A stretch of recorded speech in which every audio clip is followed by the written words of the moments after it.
This conference will now be recorded. Hi, everybody. This is the presentation of Dennis Torres about Synapse Analytics. Thank you for joining us. If you have any questions, I'm here monitoring the chat. So it's all yours, Dennis. Thank you.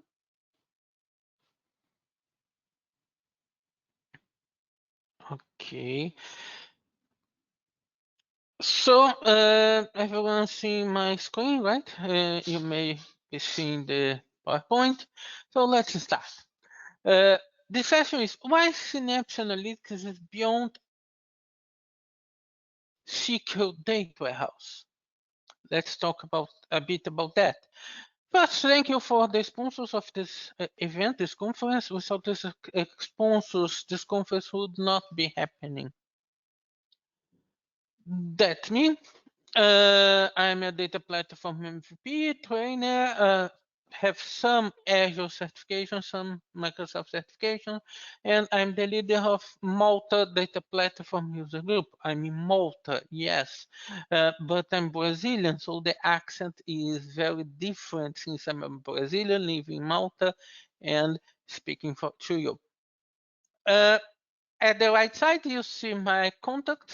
Feel free to connect, keep in touch. It will be a pleasure to connect, and feel free to ask any kind of question. Our agenda today. Why am I asking this? I mean, I started the session with a question.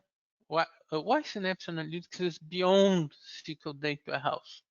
So why this question is important, why Synapse Analytics, what Synapse Analytics, and how Synapse Analytics works, besides many demonstrations. So why am I asking this? I'm asking this because before, some time ago, very short time ago, we had SQL Data Warehouse.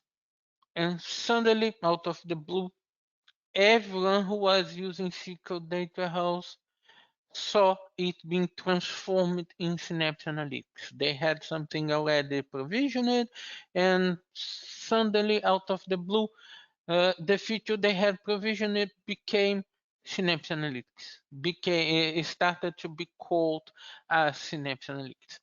So many people may think, oh, they changed the name of SQL Data Warehouse. SQL Data Warehouse became Synapse Analytics, and that's it. That's not true. That's not true. Synapse Analytics is not just a change of name for SQL Data Warehouse. It's more than that. So why Synapse Analytics? What this change is being made besides the name? So before this change, let's not consider Synapse. If we need to build a big data warehouse, and I'm emphasizing the big data warehouse, we would use SQL Data Warehouse. If we need to build a data lake, we would use Spark or Databricks. If we need to use ETL, ingestion of data, we would use Data Factory. Machine learning, Azure ML. Visualization, Power BI. Data Lake House. In this case, we need to use Alt-Tab to move across these many tools, because there is not a single tool to build a data lake house. We would need to move among them. Virtual data lake house, this would need to doing about it, because there is no tool to really build it. So this is us how we were with all these tools. It's like the 80s, right?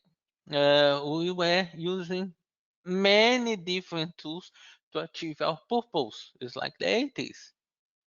So what happened? What Microsoft did?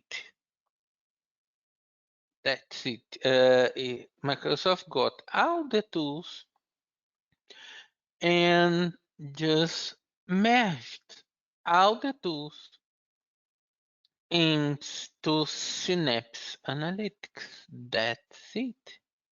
That's what Microsoft did, and now we have Azure Synapse Analytics. So all these tools disappeared? No. The only tool that disappeared is SQL Data Warehouse, because now SQL Data Warehouse is completely inside Synapse Analytics. All the other tools became linked to Synapse Analytics in some way, like I will show you, each tool in some different way. And I will show that. So now we have a single tool, Azure Synapse Analytics, in order to build all these tasks, every one of these tasks. Big data warehouses, data lake, ETL, ingestion, machine learning, visualization, data lake house, virtual data lake house. All these we can build with Azure Synapse Analytics, and is still using the same methods, the same procedures that we are familiar from the previous tools. So this is Synapse Analytics. So Synapse Analytics is the cell phone for this picture. This comparison is from before and after Synapse Analytics. That's what Synapse Analytics does. That's the idea of Synapse Analytics. So let's try to summarize what Synapse Analytics. It's the Azure Virtual Physical Data Lakehouse solution. Synapse Analytics is able to create a physical or virtual data lakehouse. But it's important to understand in details this simple sentence, because when I say a data lake house means that if you want to use Synapse Analytics only for a data house, I can. If I want to use Synapse Analytics only for a data lake, I can. For a virtual data lake, I can.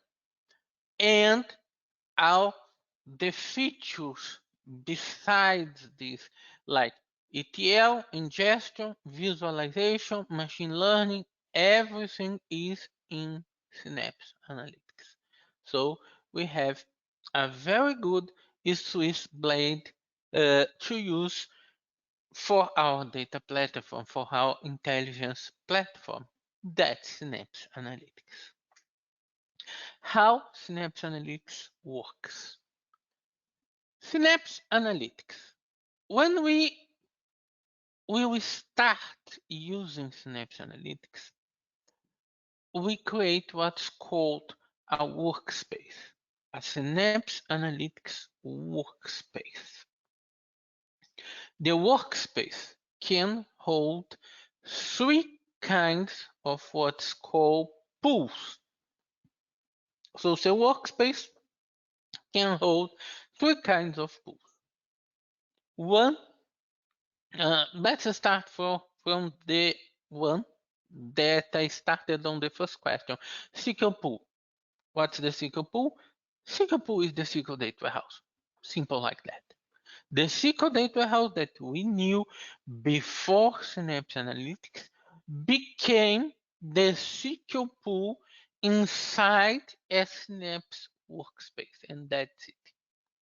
No many further changes. It became the SQL pool inside a Synapse workspace. That's it. Then, also inside the Synapse workspace, we have a Spark pool.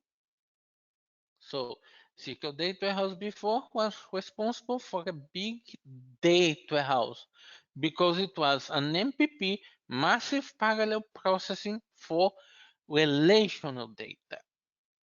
But now with a Spark pool inside the workspace, we can also process data lakes. We can also deal with unstructured data.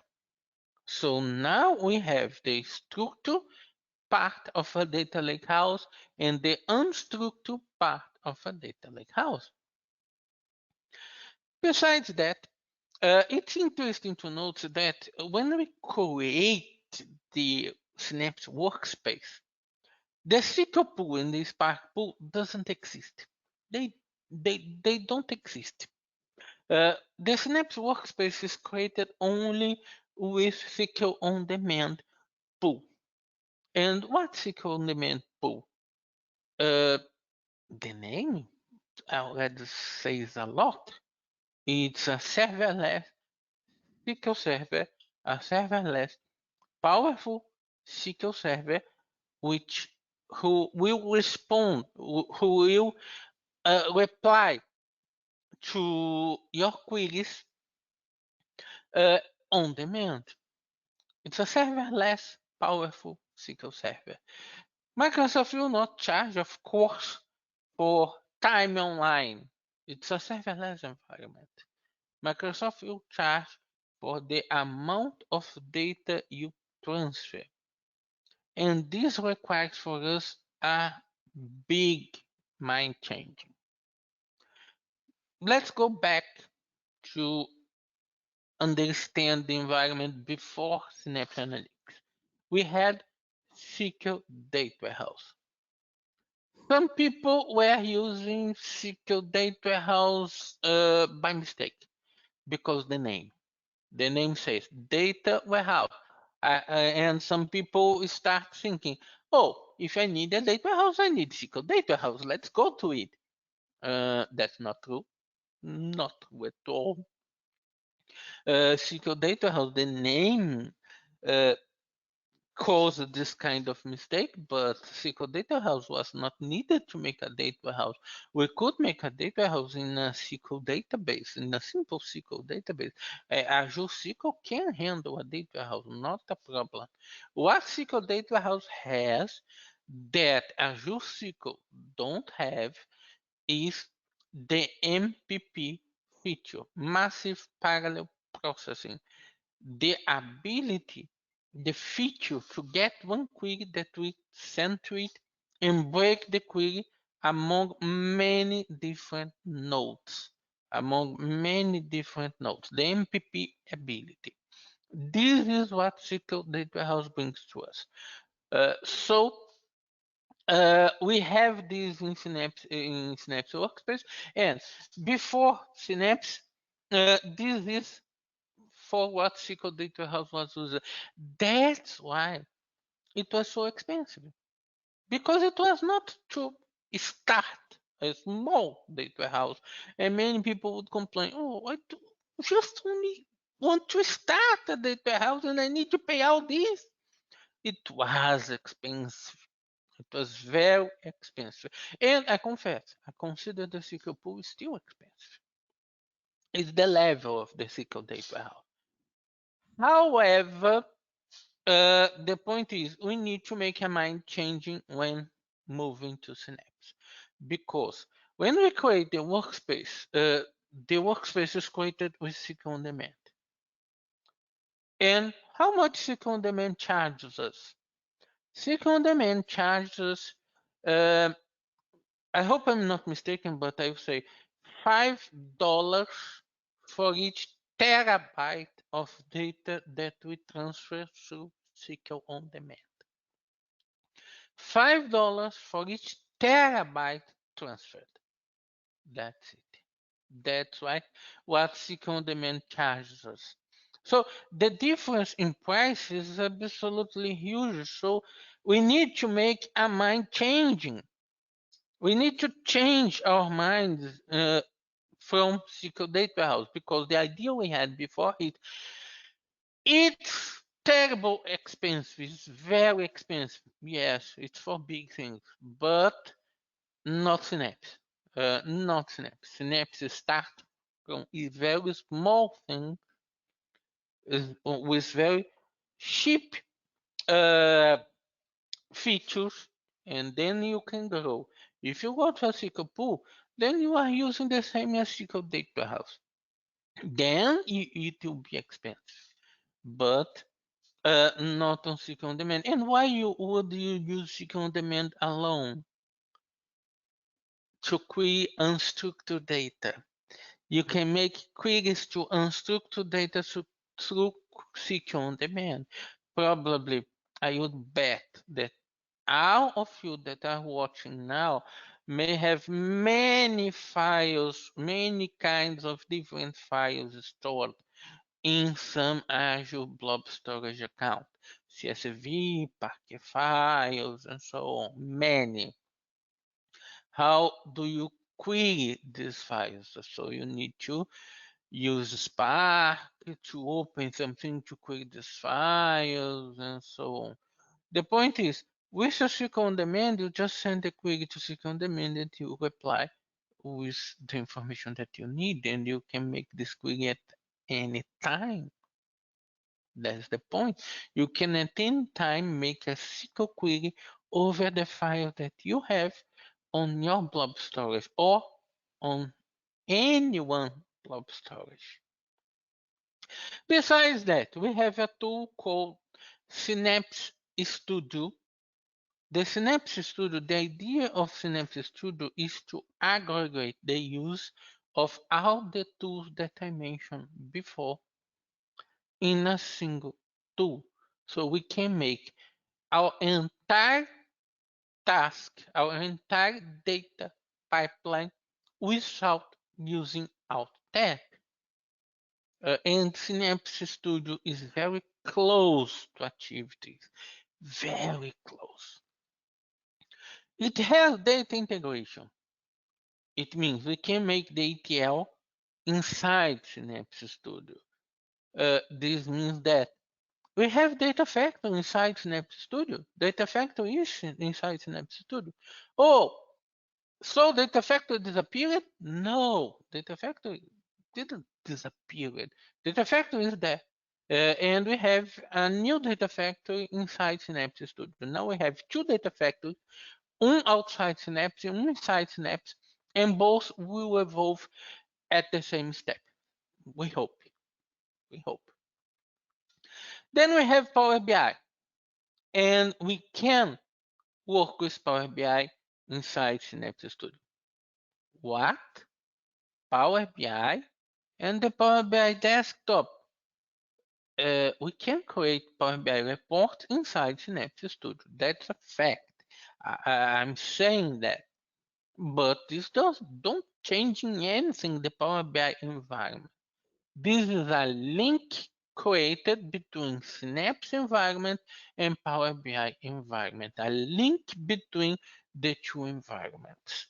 In fact, on Synapse, you will specify one workspace that you will use for Synapse, and you'll be able to deal with that workspace, create reports, data sets, and so on. I confess, Power BI integration is one that I consider the more fragile at the moment. Sometimes Synapse Studio just tells you, oh, for this task, you need to open Power BI Desktop. Go to Power BI Desktop. So it's almost achieving the no alt tab, but it's not there yet. And we have Azure Machine Learning, Azure ML. Again, Azure ML is still there, but Synapse Studio is integrated with Azure ML. It's made to share executions with Synapse ML with Azure ML and make calls to Azure ML. It's very interesting, the integration. So Azure SQL Data House became SQL Pool. I mentioned that, and let's see demonstrations. Let's see how all of this works, because this seems too good to be true. It seems too good to be true. We are here seeing a Synapse Workspace. Synapse Workspace. Here it is. That's it. And here we have many endpoints on this Synapse Workspace. I have an endpoint for a dedicated SQL. It's the SQL pool. I have an endpoint for a serverless It's the SQL on-demand pool. So I have a dedicated SQL and I have a serverless SQL. These endpoints appear immediately, and I have the pools here down. I have the two SQL pools. I have one, it's called built-in, is the serverless pool, and I have a dedicated pool. My dedicated pool is paused at the moment because it's very expensive. And I have an Apache Spark tool. I have a pool of Apache Spark which don't have the pause option, but have an auto pause, so it stops immediately if I'm not immediately, stops after some minutes if I'm not using the Spark pool. So it has an auto stop option. Okay, so where do we start? We start opening Synapse Studio. Here, open Synapse Studio. Can I connect to the endpoint without using Synapse Studio? Could I use some other tool, Azure Data Studio or some other tool to connect? Yes, you'll be connecting to a single endpoint to make one single kind of task, like SQL on-demand, SQL pool, Spark. You connect to one endpoint using another tool. Synapse Studio is the tool where you can do everything. It's an online tool.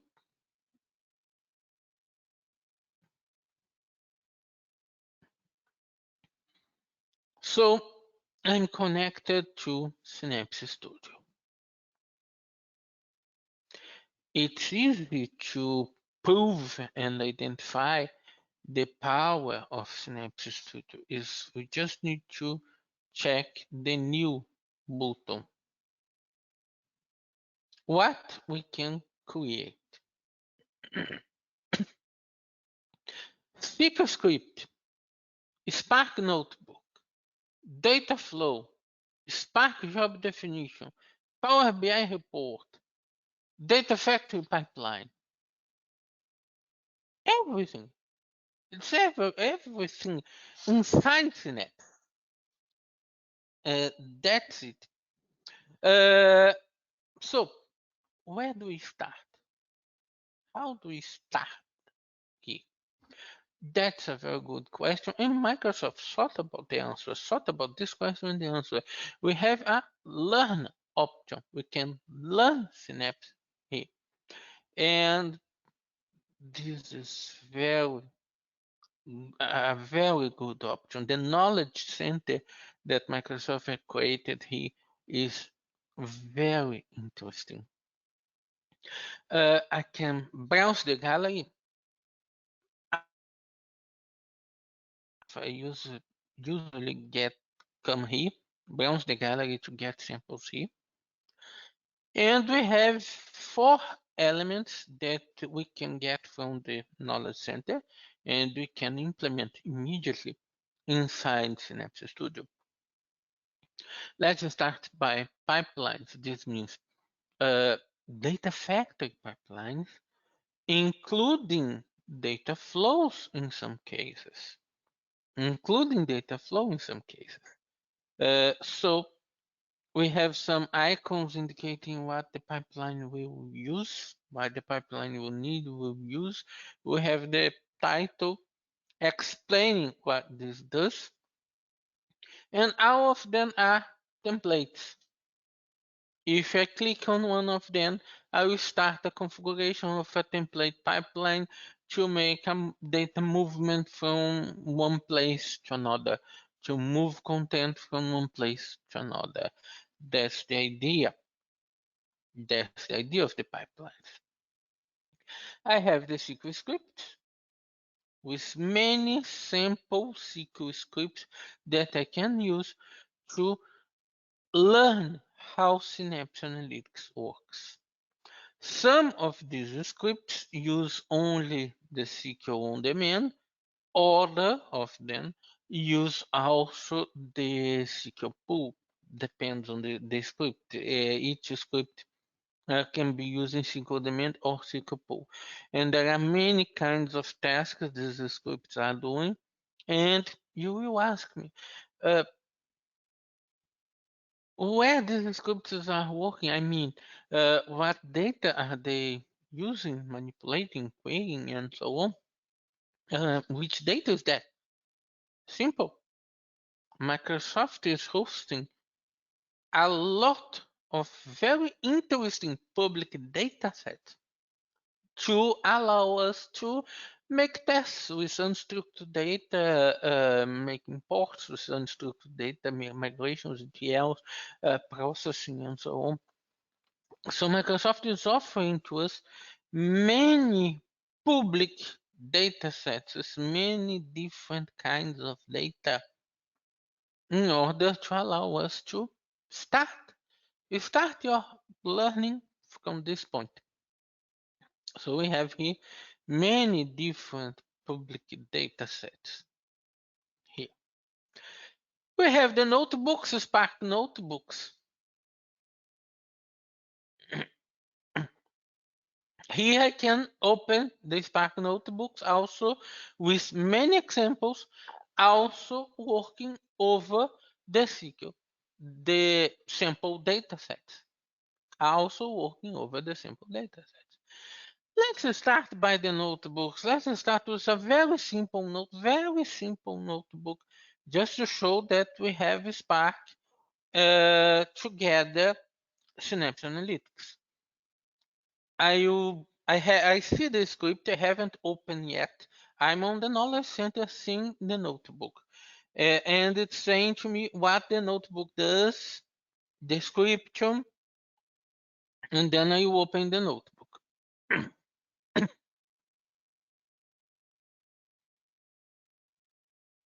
That's it.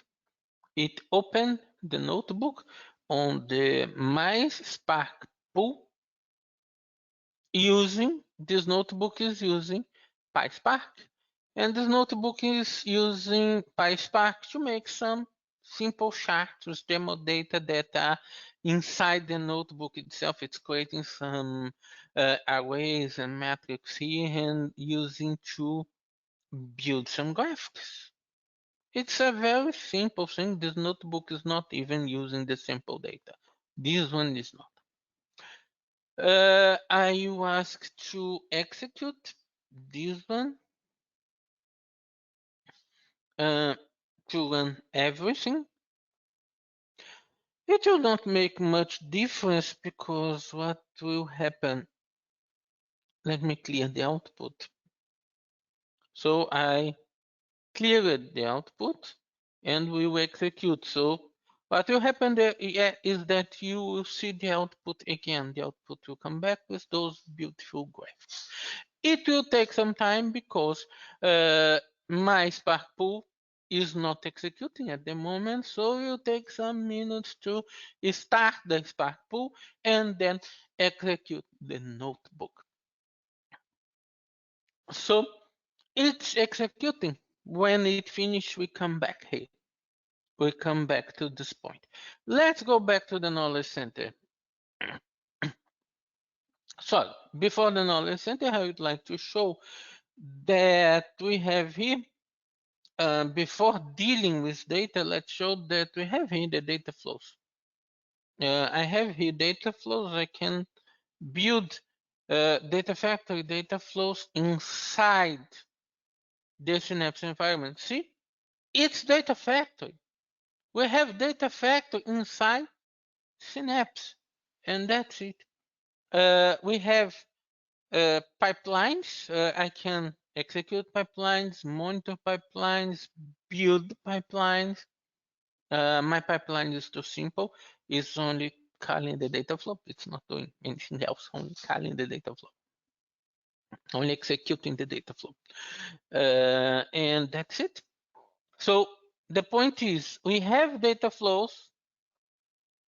And yes, I will show the Power BI example.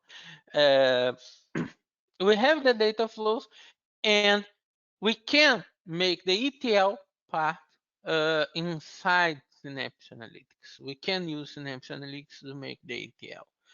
Now that we're seeing Synapse Analytics can make the ETL, Synapse Analytics can process Spark scripts. Now let's go back to the Knowledge Center, browse gallery, and I open a sample SQL script. Let's open the first one. It's very simple. Open script. And here,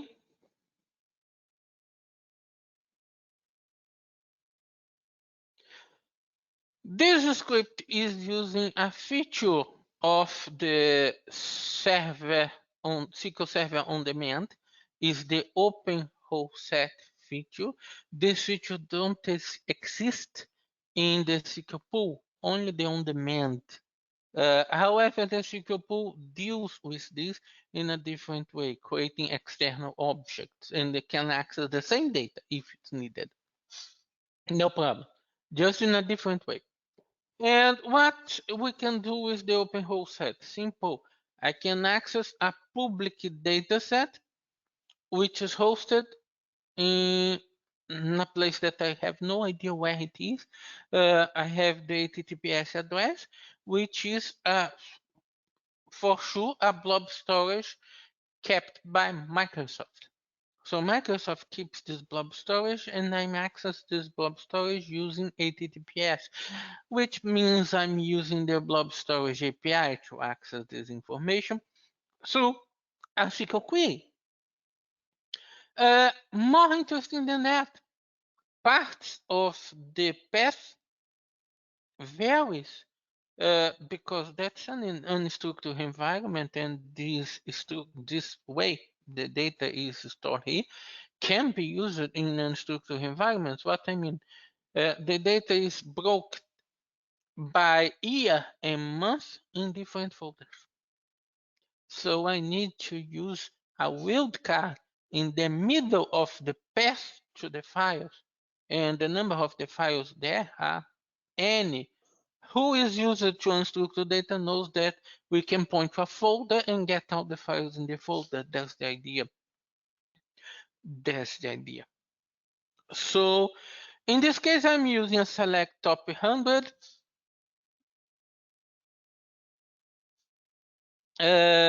Select top 100 and let's see the result. The amount of data which is there, it's very huge. So I'm making top 100. What's this data? This data is about taxi rides in New York taxi. I thought some people have some questions. I'll take a look on them before the end. So this data is about taxi rides. I have taxi rides data and I have holidays data.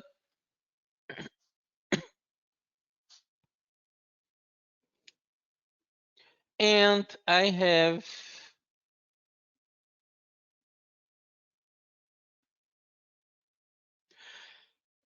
weather data. I have these three sets of information. Information about taxi rides, information about holidays, and information about weather.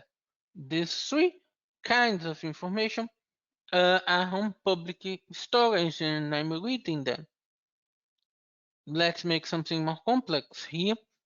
I'm grouping the information by year and checking the amount of taxi rides by year. Oh, sorry. What miss here?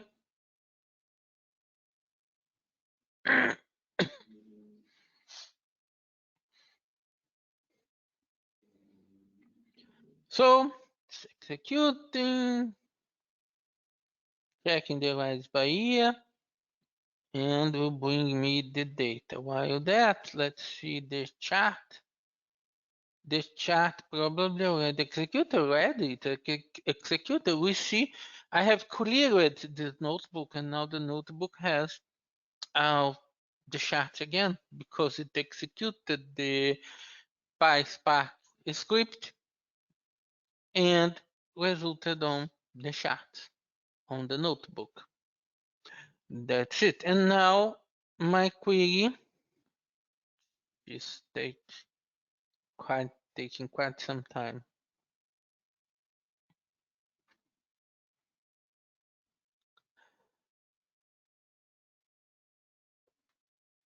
Was not planned to take that much, but it will bring back the information. While it will bring us the information, let's see that we also have Power BI integration.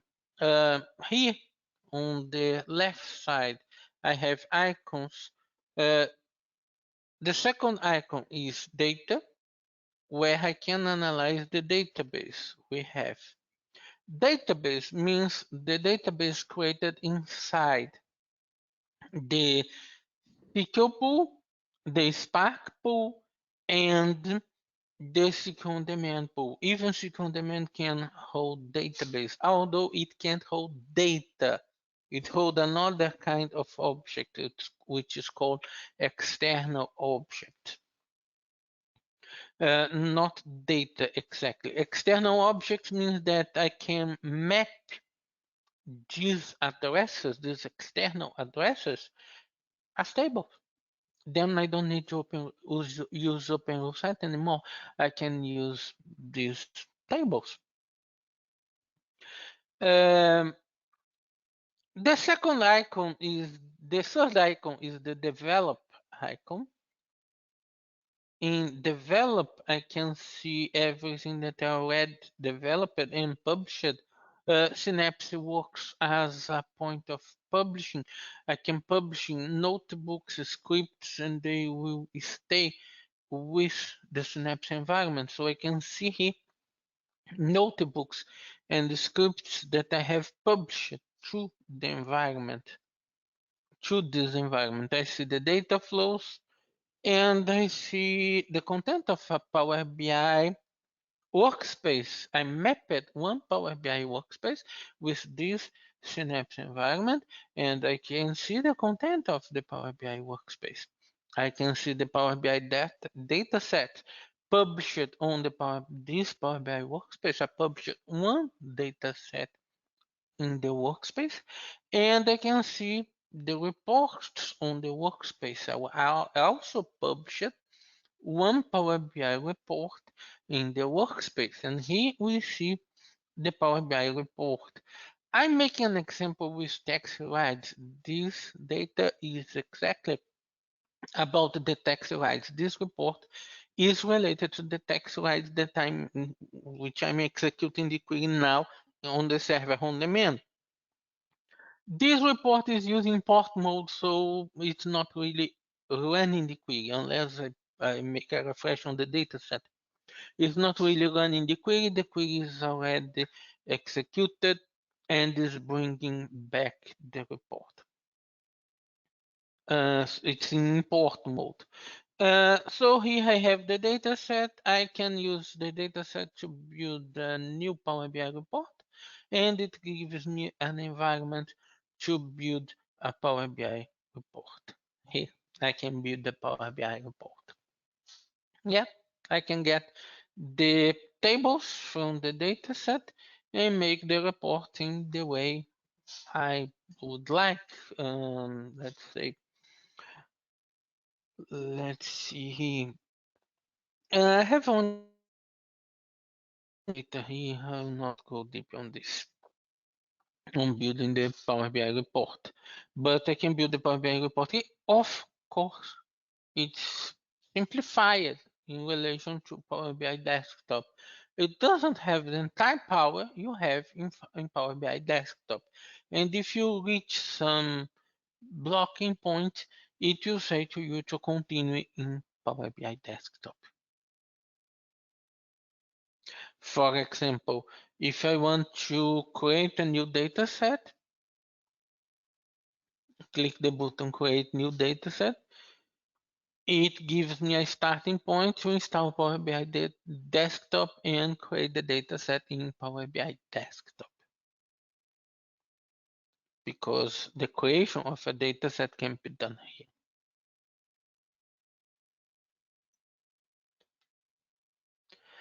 So finally took almost 4 minutes, but executed. We have here the amount of tax rights by year between 2009 and 2019. So we have the amount of tax rights by year. And the visualization environment, even in a SQL query, allows me to build a graphic. I can make a column graphic and choose the category column as being the year. The legend is the amount of taxi rides, so I can see the amount of taxi rides by year. And it reduces a lot. Probably it's a result of the UB and all the apps being used. So the amount of taxi rides reduced a lot from it started when on 2015 and went down, down, down, and only down. Okay, that's interesting. Let's make all the analysis over this. We can make something more complex. First, I get information for each day, but only for the year 2016. So it will process only 2016, but get each day. It's interesting that I can make a filter here by the file path. I'm saying that I want the file path to be the first file path to be 2016. So in fact, I'm reading from only 1 year folder on all the months. It's interesting. I'm not filtering by a field. I'm filtering by a wildcard in the path. A wildcard in the path. So I have here the dates, all the days, and the number of rides by day.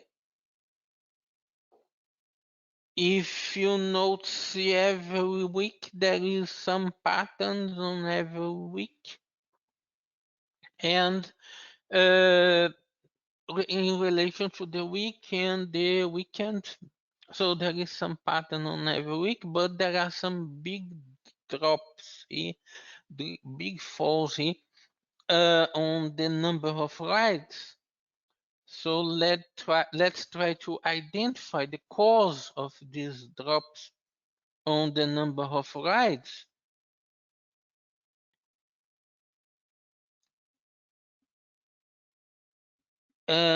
Now, to identify the cause of these drops, I will bring together the number of taxi rides, the amounts of taxi rides, and information about public holidays. I'll bring both together. Let's execute this query.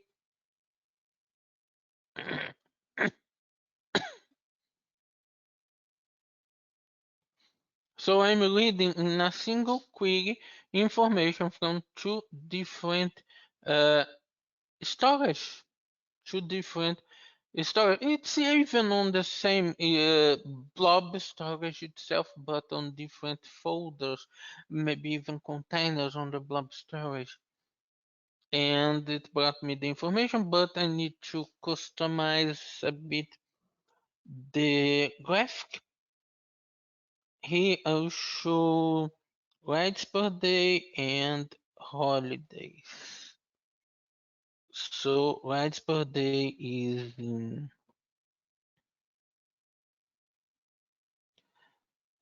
current day, rides per day and holiday, chart type columns. Let me see if it's correct.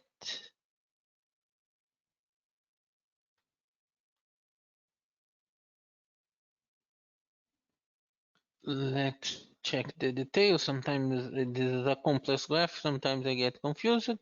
This is one of the scripts in the Knowledge Center. It tells you what to do from the plot chart.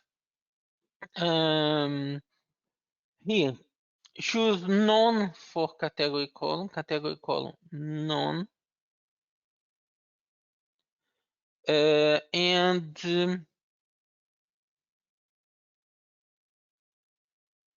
rides per day and holiday as legend. I remove current day. Rides per day and holiday, that's the effect we have.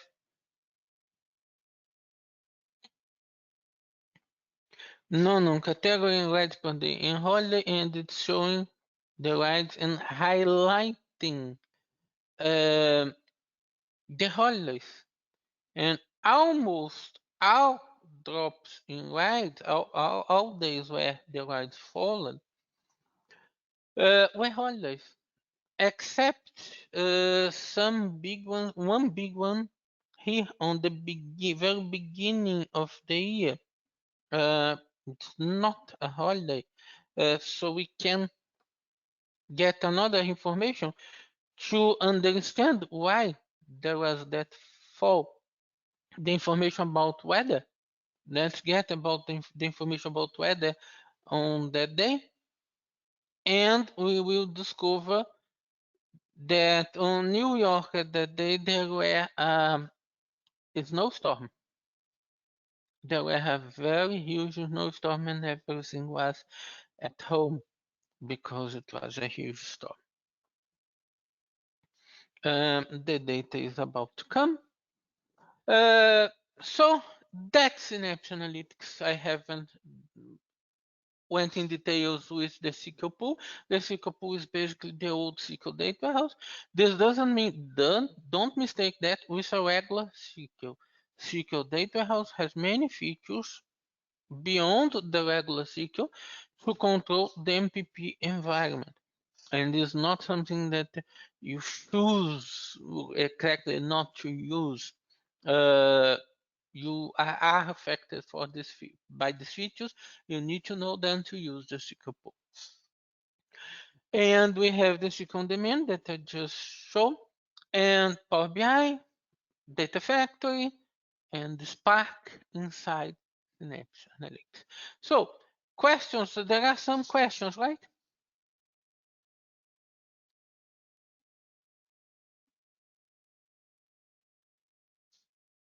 Can you hear me? Yeah, can hear you. We did have a question, just give me a second, to show the Power BI example that's from previously, if you have. Yeah, I did. I showed the report on Power BI. Okay, thank you. Anyone else, please feel to put your question in the chat or speak up.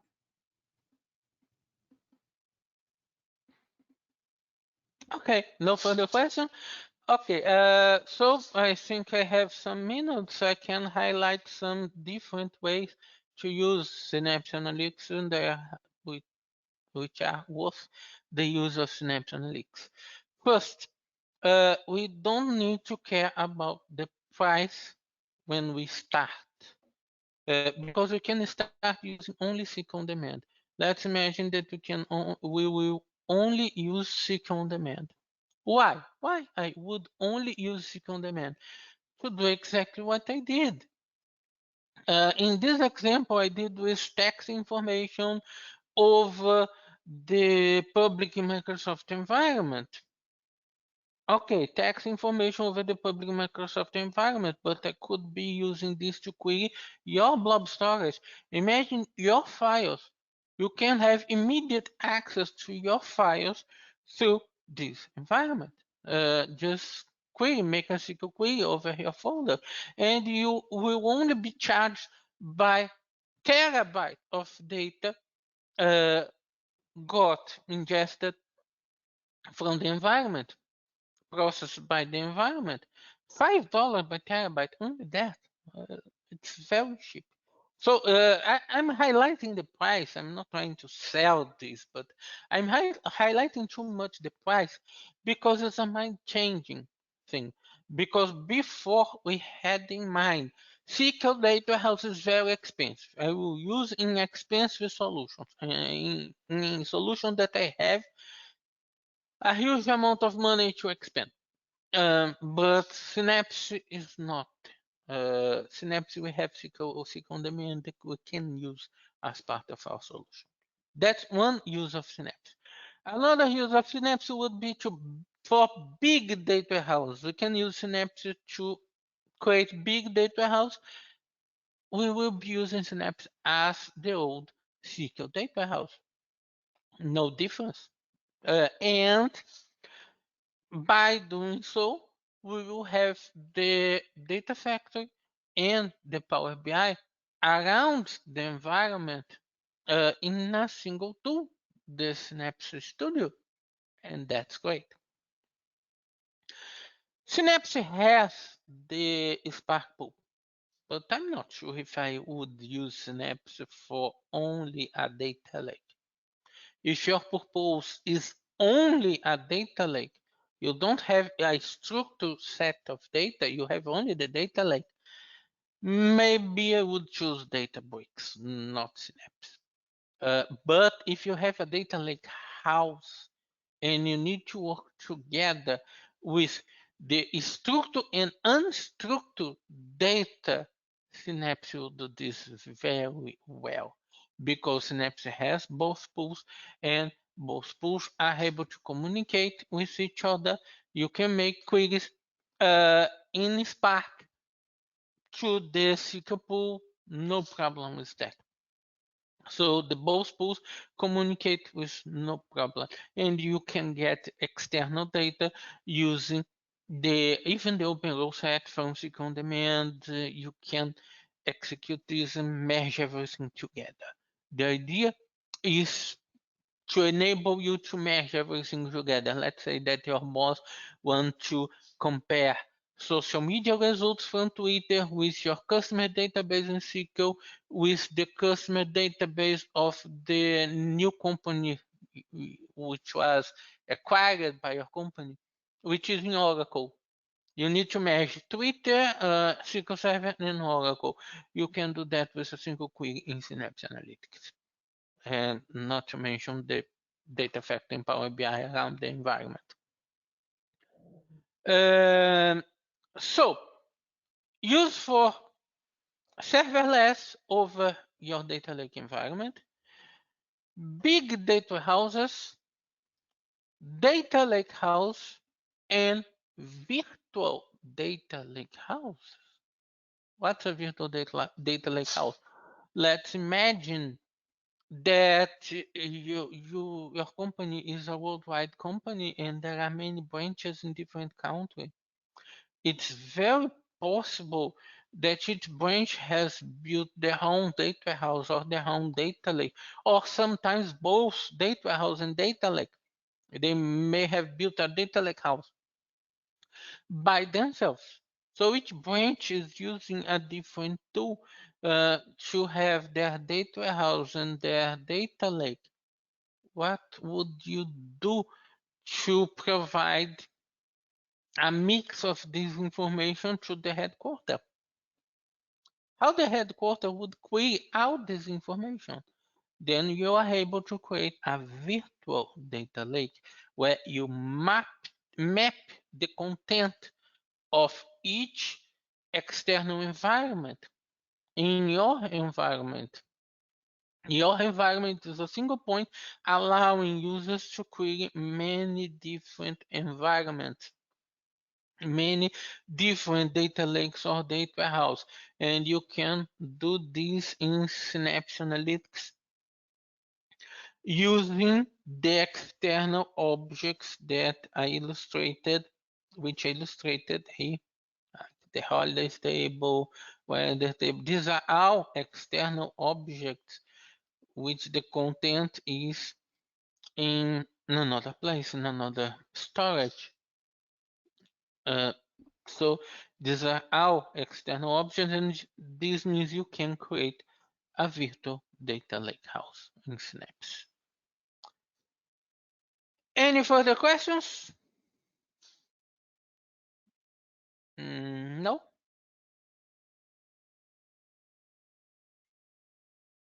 Okay.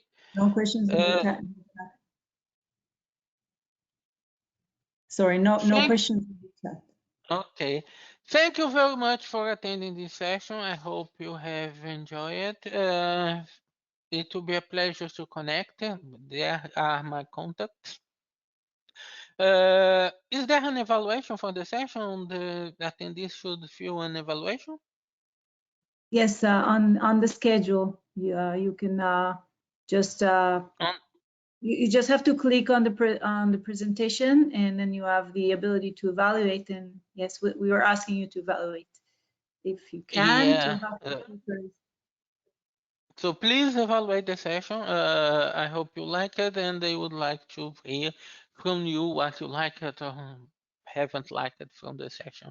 Thank you very much for attending. Thank you. It And was have a nice amazing. day. You too. Thank you. Bye. Bye.